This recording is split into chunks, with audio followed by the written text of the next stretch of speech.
नमस्कार, next IAS Hindi में आपका स्वागत है। करंट अफेयर्स के अंक में आज चर्चा करेंगे भारत का पाम तेल आयात पर। इसको द हिंदू ने अपने अंक में प्रकाशित किया था और ये बहुत महत्वपूर्ण टॉपिक है दोस्तों। यूपीएससी ने पहले क्वेश्चन पूछा था इसके ऊपर। उम्मीद है फिर 2024 में क्वेश्चन पूछ सकता है। बहुत इंपॉर्टेंट टॉपिक है। आइए सीधे चलते हैं न्यूज के ऊपर। देखिए दोस्तों, न्यूज ये थी कि भारत का पाम तेल आयात दिसंबर माह में बढ़कर के 4 महीनों में सबसे अधिक हो गया। दोस्तों, यूपीएससी ने 2021 की प्रीलिम्स परीक्षा में क्वेश्चन पूछा था। क्वेश्चन 52 नंबर था। पाम ऑयल के संदर्भ में निम्नलिखित कथनों पर विचार कीजिए। 3 कथन थे। उपयुक्त कथनों में से कौन सा सही है ये बताना था। इसकी चर्चा हम लोग अंत में करेंगे। आइए जान लेते हैं और पाम ऑयल के न्यूज के संबंध में। यह एक खाद्य वनस्पति तेल है दोस्तों। इसको पाम ऑयल कह लीजिए या ताड़ का तेल कह लीजिए, दोनों एक ही नाम है। पाम को इंग्लिश में बोला जाता है, ताड़ को हिंदी में। यह एक खाद्य वनस्पति तेल है जो ताड़ के वृक्ष के फल से निकलता है। ये आप देख रहे हैं, वृक्ष का ये फल है, यहीं से तेल निकलता है। इसी बोटानिकल या वैज्ञानिक नाम की चर्चा करें तो इसका नाम है एलेइस गिनेसिस।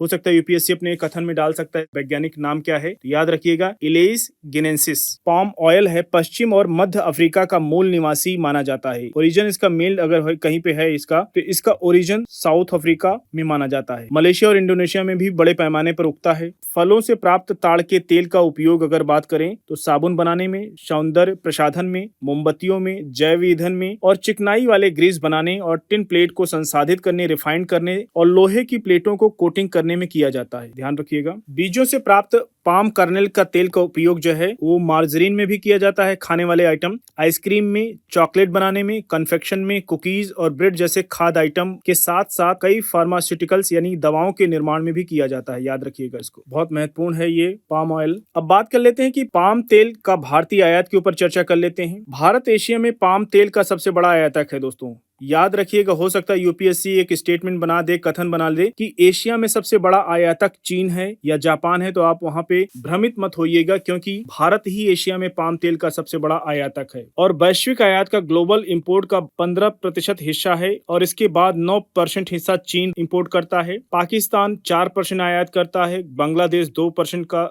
स्थान रखता है दोस्तों। याद रखिएगा, भारत पूरी दुनिया का पाम ऑयल का 15% अकेले आयात करता है। इसके बाद चाइना काफी नीचे है, 9%। भारत मुख्य रूप से जो साउथ ईस्ट एशिया के जो देश हैं, विशेष करके इंडोनेशिया, मलेशिया और थाईलैंड से पाम तेल खरीदता है, वहीं से इंपोर्ट करता है। अब चर्चा कर लेते हैं कि खाद्य तेलों पर राष्ट्रीय मिशन पाम ऑयल जो भारत सरकार का महत्वाकांक्षी स्कीम है, योजना है। ये योजना बहुत इंपॉर्टेंट है दोस्तों। हो सकता है इस योजना से जुड़ा हुआ प्रश्न पूछ ले यूपीएससी प्रीलिम्स 2024 में। National mission edible oil of palm, यह एक केंद्र प्रायोजित योजना है जिसका विशेष ध्यान नॉर्थ ईस्ट क्षेत्र और अंडमान निकोबार द्वीप समूह पर है। इस योजना के लिए फंडिंग की बात करें दोस्तों, 11,040 करोड़ रुपए का वित्तीय परिव्यय किया गया है, जिसमें से 8,844 करोड़ रुपए केंद्र सरकार योगदान दे रही है और 2,196 करोड़ रुपए राज्य दे रहे हैं, राज्यों का हिस्सा है। ठीक है, विशेष करके नॉर्थ ईस्ट के राज्य और दूसरा है अंडमान निकोबार। दोस्तों, इसका उद्देश्य है, इस स्कीम की आवश्यकता क्यों पड़ी, तो आयात पर निर्भरता को कम किया जाए। भारत अपनी रिक्वायरमेंट का लगभग 65% हिस्सा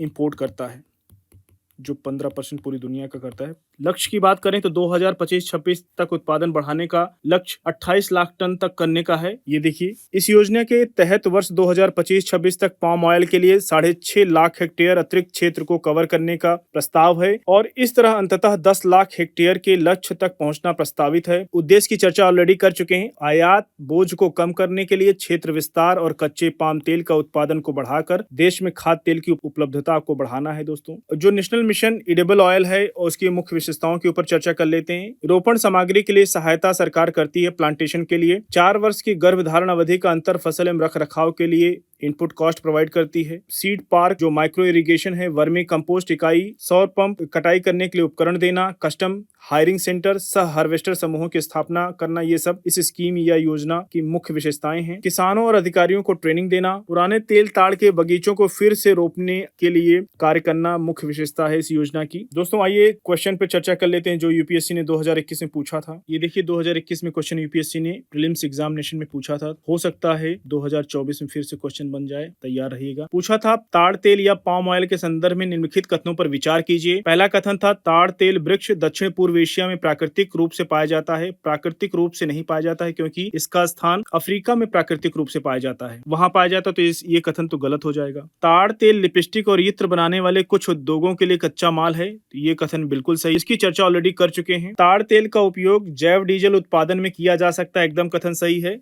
वैश्विक बाजार में बायोडीजल उत्पादन में और विविधता लाने के लिए पाम तेल को एक वैकल्पिक आशाजनक फीड स्टॉक माना जाता है और यह वनस्पति तेल है, ठीक है। यह वनस्पति तेल है जिसका उपयोग लिपस्टिक, इत्र, परफ्यूम जैसे सौंदर्य प्रसाधनों, कॉस्मेटिक्स में नमी प्रदायक, मॉइस्चरिंग और टेक्सचराइजिंग गुणों के लिए किया जाता है। दो कथन सही हैं, दूसरा और तीसरा, तो सही उत्तर हो जाएगा आपका ऑप्शन बी, केवल 2 और 3। इसका आंसर हो जाएगा ऑप्शन बी। दोस्तों, इस अंक को यहीं पर समाप्त करेंगे। मिलते हैं नेक्स्ट अंक में कुछ और महत्वपूर्ण टॉपिक के साथ। तब तक जुड़े रहिए नेक्स्ट आईएएस हिंदी के साथ। धन्यवाद।